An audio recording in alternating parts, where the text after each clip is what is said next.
Then thank you very much for the invitation to speak to you today about NFDI, the research data infrastructure in Germany and good practice in research data.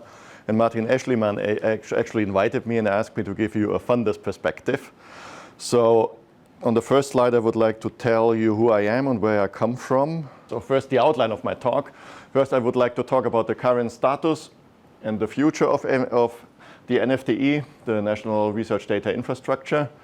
Then I would give you some slides on research data management in DFG proposals, because we require input from the applicants in our proposals since a couple of years. And I would like to end the talk with some specific recommendations in physics. First, who is the DFG? So where do I come from? The DFG is the German Research Foundation. We are the central self-governing research funding organization in Germany. We are a non-profit organization by law, which means we have members, and the members of the DFG actually are the German universities and all the research institutions. So basically that means you all are the DFG. So we are no government agency, you are the DFG. Our current annual budget is more than 3.5 billion euros. What the DFG funds, we fund mainly bottom-up research projects in all fields of science and the humanities. Our workhorse, the core program, is the individual project. So we put, of those 3.6, we put 1 billion a year in these individual projects. We fund coordinated research projects like the SFBs you might know, graduate schools, research units. And we are responsible for funding and also for organizing the review for research infrastructure. This is mostly large equipment, but we also organized the NFDI reviews. Then let me switch. Let me switch here to NFDI. That's short for National Research Data Infrastructure. This was based on an agreement between the federal and state governments in Germany in 2018 to establish this infrastructure, and the main aim was to systematically manage scientific and research data, provide long-term storage, backup, accessibility, and so on. And the main idea was that the NFDI brings together multiple stakeholders in a coordinated networks of consortia tasked with providing science-driven data service to the research communities. And I will talk about those consortia first about the role of the DFG. So this is not a purely DFG program. So I'm talking about it, but it's a program together of the DFG with the Joint Science Conference or GWK in Germany. We are collaborating together, so they basically provide the money and we provide or organize the review. This was the distribution of work there. The overall structure of the NFDI is the consortia, and you of course all know that because FAIRmat is one of those consortia. Then there's an assembly of the different consortia, and there's a scientific senate and a directorate. I'm not directly involved into this structure, but I would like to hear from you how this actually works now and if this is a reasonable and reasonably working structure. And I'm curious to hear what you think about that. And as I explained before, the DFG was responsible to organize the review and the evaluation of these consortia proposals. And then the GWK has made the final decisions based on the recommendations of the DFG review process. Some more words about the NFDI consortia. They are generally organized in a certain research domain or methods. For example, in physics, we have 3 of those. And their aim is to improve the access and use of researchers in this relevant area. The consortia, as you know, are groups of users and providers of research data management. And they may include several stakeholders, state-funded, state-recognized higher education institutions, which means the universities, but also non-university research institutions and other stakeholders, which I don't want to go into much detail. And as I said before, there's an assembly of consortia, the scientific senate, and the NFDI directorate located in Karlsruhe. And Jörg Vetter is now the full-time director of this NFDI directorate for now. How are those consortia funded? The initial idea was to envisage or to make available funding for up to 30 consortia. So there was a funding budget of 80 to 85 million per year to fund these consortia in the final phase. And this also already includes our standard program allowance, which we call Programmpauschale, which we have on all DFG projects. And that means approximately 2.5 million per year per consortium.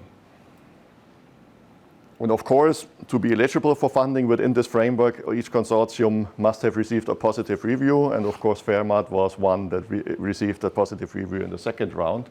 But I will get to that in one of the next slides. Okay, here I have one slide on the funding criteria for the consortia.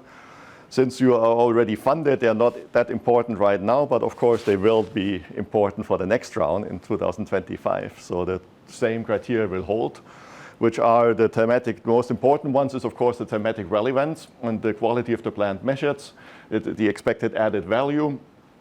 You have to prove that you established a consortium in the respective scientific community. It has to be of a structural importance for the whole NFDI consortium or the whole NFDI.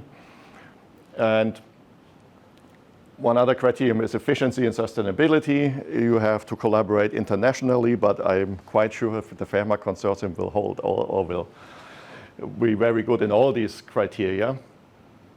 Then let me go to the next slide. Yes, the first funding phase, we had 3 rounds of proposals, 3 selection rounds, which consortia were starting in 2020, 2021, and 2023. We fund all those consortia for 5 years. And in the end of 2002, the GWK, the Joint Science Conference, passed the final decisions on the third round. And as I told you before, the initial goal was to have 30 consortia running. What we ended up in the end with 26. Subject-specific and methodological consortia covering all major scientific disciplines, also funded by the DFG. And I think on the next slide, those are the consortia funded in the first, the second, and the third round. And you can see mostly by the names where they come from, so the ones in biology, the one in chemistry, in medicine, in mathematics, in most cases you can tell from the title where they come from.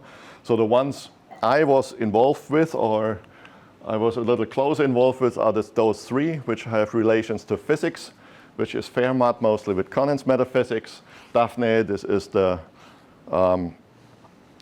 big research infrastructures like synchrotrons in Germany. And Punch for NFDI, this covers particle physics and astrophysics. So we have most of the field of physics covered with those consortia. And on my last slide for the NFDI, I would like to tell you, or give you a little outlook, what happens in 2024 and beyond. So now we are in somewhat a consolidation phase. So all consortia have started, they begin working. Yeah, they have to be further developed, that really the research field in Germany, the research community in Germany really benefits from those NFDI consortia. And you all know you're right now right in the middle of this consolidation phase. So consortia that are already funded can apply for continued funded for the further 5 years. And depending on the start of the consortia, these calls will then be in 24, 25, and 26. And it's obvious that then FAIRmat will go into the round in 2025 in the next review round, because you were in the second round in the first round of proposal reviews. One very important point, it has been decided that at this point it is not possible to apply for new consortia. So there will only be extensions of the existing ones, but so we will not fill up the 30 with another 4. So it will still be those 26 consortia, and that's it. Which means if some research fields are not covered yet, or some parts, subfields of a certain research field, like in physics, are not covered yet, they have to be somewhat integrated in existing consortia. And that might also be an issue here for FAIRmat, because there are some fields in physics that are actually not covered yet, because they were not funded in one or in the last round of proposals. And of course, the renewable proposals will be evaluated again in review panels. And there's one slight complication. that at this date we only have the funding secured until 2028. So not for the full 5 years of all consortia, but we really hope that when they are all renewed, then the funding will come somehow. But, but compared to other countries, we have at least security until 2028. I know from colleagues in other countries, they have security for the next year or not even for the same year. So this is actually quite comfortable compared to others. I think that was it about the NFDE so far. Then I was also asked to talk about research data in DFG projects and research data produced in DFG projects. So in all projects we fund, results are produced and also a large amount of research data is produced. And why do we even care about this point? And this comes, we are a public funding organization. And of course, we have to ensure that all the data and all the results produced in our projects are publicly available. And that's why this point is also part of our rules of good scientific practice we issued a couple of years ago. You can find under this link here. And the Rule 13 actually deals with research data. This is about providing public access to research results. And the main rule, this rule is all researchers have to make all results available as part of scientific academic discourse. But of course, we already know you cannot always make all results available, but that's the main rule. And this includes research data, materials, information on which the results are based, samples, methods, software used, and so on. And strictly speaking, you would have to make everything available, but of course, the rule also says the researchers decide autonomously. So each researcher is allowed to decide with regard to the conventions of the field, whether you publish data, which data you publish, and when and how and at which point you publish your data.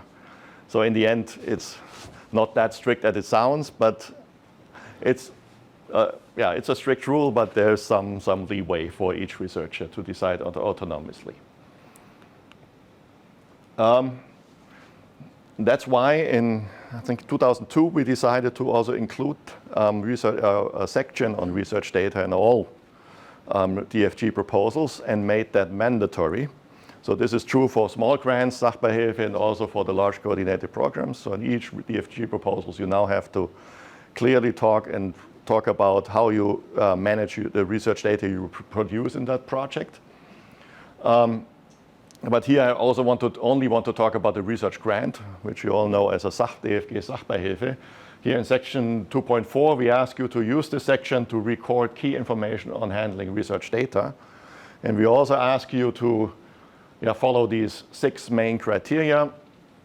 First, data description, documentation and data quality, storage, technical archiving, legal obligations and conditions, data exchange and long-term accessibility, and the responsibilities and resources. I don't want to go into further details. You can find more here under this link on the DFG web page, but also there's also a very nice leaflet produced by FAIRmat, which I like a lot, and which also tells you how to deal with basically this section in a research grant and how to prepare for that. So I think this is very helpful for every researcher in this field, and we are very thankful that you make that for us. Or first for you, but also for us. We can also use it. Thank you very much for that. And one important thing, which is not so well known, that in principle also additional funding can be requested. So if data storage costs money and you need additional money, you can also include that in a DFG research grant. This is not used a lot, but I think it will have to be used in the future because nothing is for free and we somehow have to fund that if we require you to store your data somewhere.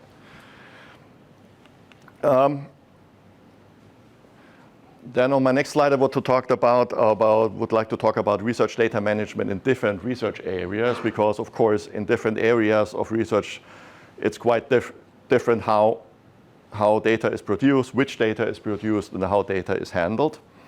And that's why we discussed the topic handling of research data in all DFG topical review boards. Those are our Fachkollegien. We have 48 of those. In each research field, there's a Fachkollegium. Like there's 5 in physics, there's 1 in mathematics, and so on, a couple in chemistry, and so on. And here I want to step aside a little bit, because when I talk about the Fachkollegien, we now have those are elected members of the scientific community, and this election is currently going on until the 20th of November. So if you want to decide who makes the decision on the DFG proposals, you have to vote for the people you want to have on those review boards. And this election is open. I'm not sure if anybody of you has already voted, but if not, you have, okay, there I see one here. If not, you have the chance to vote until the 20th of November. And those topical review boards have formulated specific recommendations for each research areas. They, of course, take into account the needs of the specific field. And these recommendations are also available on our website under this link here. And they are now, I think, not there for all 48 boards, but at least for half or 3/4 of them already.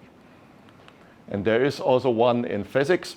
So research data management in physics is quite different for different subfields. So physics is a broad research area.